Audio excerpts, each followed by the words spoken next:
और जब नहीं जाएंगे उसको नहीं अलाउ करेंगे। इसको लास्ट अलाउ किया सर। मैं दिखा तो रहा हूँ 27 बोर्डी पास में जा रहा हूँ ना, अंकल हिल रहा है। वहाँ दिक्कत हो रही है। नहीं आपने हाँ दिखा अभी अब दूसरा बहाना मत निकालना, मेरी बात सुनिए। बहाने में बहाने निकाल रही हो आप। बहुत बड़ी खबर सामने आ रही है, बहुत इंपॉर्टेंट खबर आपके साथ शेयर करने वाला हूं। आप भी अगर फॉरेन कंट्री से आ रहे हो तो इस अपडेट को, इस खबर को ध्यान से सुनना, नहीं तो आप बेवकूफ़ बन जाओगे। और जो एयरपोर्ट पुलिस है धड़ाधड़ गिरफ्तारी कर रही है और लोगों पर एक्शन लिया जा रहा है, क्योंकि बहुत सारे जो है कंप्लेन गए हैं इन लोगों के खिलाफ। तो आखिरकार क्यों गिरफ्तार किया जा रहा है, फॉरेन कंट्री से आने वाले लोगों को क्या खास बात का ध्यान रखना है, प्रॉपर एक्सप्लेन करने वाला हूँ। 3 इंपॉर्टेंट अपडेट है, तीनों अपडेट के ऊपर आपसे बात करने वाला हूँ। 2-3 मिनट का वीडियो है, लास्ट तक जरूर देखें ताकि आपको पूरी जानकारी मिले। तो चलिए स्टार्ट करता हूँ, बताता हूँ अपडेट के बारे में। तो पहले तो बहुत सारे लोग अभी भी कंफ्यूज है जो खाड़ी देश में रहते हैं कि वहाँ पे अभी प्रेजेंट टाइम की स्थिति क्या है, क्या फ़्लाइट वहाँ से चल रही है कि नहीं। जैसे ओमान में, कतर से, सऊदी से, बहरीन से, दुबई से, जॉर्डन से, इस जगह से अभी फ़्लाइट नॉर्मली आ रही है कि नहीं। तो गिनी चुनी फ़्लाइट अभी भी आ रही है, पूरी तरह से फ़्लाइट अभी नहीं चल रही है। कल के ही घटना दुबई एयरपोर्ट में फिर से हमला हुआ है, फिर बहरीन एयरपोर्ट में हमला हुआ है। बहरीन से तो सारे फ़्लाइट को कैंसिल कर दिया गया है। अगर कोई भी प्रवासियों को बहरीन से इंडिया आना है या और भी दूसरी कंट्री जाना है तो उसको पहले सऊदी अरबिया में जाना पड़ेगा, क्योंकि बहरीन और सऊदी अरबिया जस्ट पड़ोसी मुल्क है। और थोड़ा सा, क्योंकि जो बहरीन है बहुत छोटा कंट्री है तो उसके पास सिर्फ एक ही एयरपोर्ट है, तो वो भी एयरपोर्ट अभी पूरी तरह से बंद हो गया है। तो अगर कोई इंडियन फंसे हुए हैं बहरीन के अंदर तो आप सऊदी से होकर आप इंडिया आ सकते हो, क्योंकि सऊदी में बहुत सारे फ़्लाइट जो भारत सरकार भेजे हैं अपने नागरिकों को निकालने के लिए।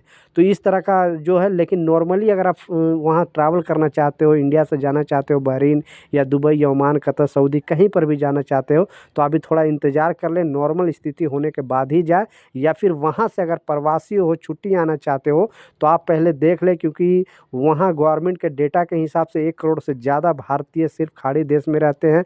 और गवर्नमेंट विदेश मंत्रालय पूरी तरह से नज़र बनाए रखी है कि अगर हमारे वहाँ पे स्थिति अगर ख़राब होती है तो वहाँ से किस तरह से हम अपने जो नागरिकों को निकाले जाएगा। क्योंकि जितने भी यूरोपियन कंट्री अपने अपने जो नागरिकों को वो लोग निकाल लिया, जैसे यूएस के जो अमेरिका के लोग हैं वहाँ से निकाल लिए गए हैं, प्लस फ्रांस अपने नागरिकों को निकाल लिया, इटली अपने, यूके अपने जितने भी यूरोपियन कंट्री अपने नागरिकों को वो लोग निकाल लिया। लेकिन भारत के लोग बहुत ज़्यादा तादाद में यहाँ ये गल्फ़ कंट्री में काम करते हैं, तो इतना ईज़ी नहीं है उन लोगों को निकालना। इसलिए भारत सरकार देख रही है, नज़र बना रखी है। तो आप भी अपडेटेड रहें, जो भी एम्बेसी की तरफ से गाइडलाइन जारी किया जाता है यहाँ या फिर वहाँ की लोकल गवर्नमेंट कुछ आपको हिदायत देती है तो उस पर पालन करें। पहला ये है। दूसरा जो इम्पोर्टेंट अपडेट है वो बहुत बड़ी खबर सामने आ रही है। इस खबर में बताया जा रहा है, आपने बिल्कुल टाइटल और थंबनेल में सच पढ़ा है कि अगर आप फॉरेन कंट्री से आ रहे हो अगर प्रेजेंट टाइम में, तो आपको कुछ बात का ध्यान रखना पड़ेगा, नहीं तो बहुत बड़ी बेवकूफ़ी में फंसोगे। क्योंकि ये जो है एक्शन हो रहा है ज़्यादातर ये मुंबई एयरपोर्ट पे, ठीक है। पहला तो जो दिल्ली एयरपोर्ट का मैं आपको घटना दिखाया जो शॉर्ट वीडियो के माध्यम से, क्योंकि ये सोशल मीडिया पे शेयर किया गया एयरपोर्ट अथॉरिटी द्वारा, में क्लियरली बोला गया है कि कोई भी अगर, पहले क्या होता था आपको पता था, फ़्लाइट डिले हो गया या फ़्लाइट कैंसिल हो गया या किसी तरह का एयरपोर्ट में प्रॉब्लम होता तो आप बस शोर शराबा, क्रू मेंबर से लड़ाई झगड़ा, गाली गलौज करने लगते थे। लेकिन अब ऐसा बिल्कुल नहीं चलेगा। कोई भी यात्री अगर इसका उल्लंघन करता है तो उसको नो फ्लाई जोन में डाल दिया जाएगा। एयरलाइंस की तरफ से क्लियरली बोला गया है, अगर आपको प्रॉब्लम है तो वहाँ पे आप शिकायत दर्ज कर सकते हैं, आप उनके खिलाफ़ कंप्लेन कर सकते हैं, FIR दर्ज करा सकते हैं, लेकिन कानून अपने हाथ में नहीं ले सकते हैं। क्योंकि वहाँ पे इंटरनेशनल यात्री भी होते हैं, सबके हाथ में मोबाइल होता है, तुरंत फ़ोटो, तुरंत वीडियो खींच के वो सोशल मीडिया पे डाल देते, पूरी दुनिया में फैल जाता है। फिर पता चलता है कि इंडिया के एयरपोर्ट में इस तरह का हरकत होता है वहाँ पे। क्यों? इससे क्या होगा कि जो टूरिस्ट लोग आते हैं घूमने के लिए वो नहीं आएंगे। इस कारण से जितने भी एयरलाइंस ने क्लियरली बता दिया, एयरपोर्ट अथॉरिटी ने भी क्लियरली बता दिया है कि अब इस तरह का बहसबाजी जो करेगा उसको नो फ्लाई जोन में डाल दिया जाएगा। क्योंकि उन पर 1 साल, 2 साल, 3 साल तक का नो मतलब फ्लाई नहीं कर सकता है, वो किसी भी एयरलाइन से वो फ्लाई कर ही नहीं सकता है। तो इसलिए इस चीज़ का लाजिम ख्याल रखें। स्टार्टिंग के क्लिप में मैंने आपको दिखाया। दूसरा जो अपडेट है, आपने बिल्कुल सच पढ़ा है कि अगर आप फ़ॉरेन कंट्री से आओगे तो थोड़ा कुछ बात का आपको ख्याल रखना पड़ेगा, क्योंकि एयरपोर्ट पुलिस जिस तरह से गिरफ्तारी कर रही है और जिस तरह से मामले सामने आए हैं वो आपको जानना ज़रूरी है। क्योंकि जो लोग फ़ॉरेन कंट्री से आ रहे हैं, लेकिन ज़्यादातर उनका जो टारगेट किया जा रहा है वो विदेशी नागरिकों पर टारगेट किया जा रहा है। कुछ इंडियन पर भी टारगेट किया गया, लेकिन ज़्यादातर फ़ॉरेन कंट्री से आने वाला जो टूरिस्ट है उन लोग पर, वो भी मुंबई एयरपोर्ट में ज़्यादा इस तरह का घटना घट रहा है।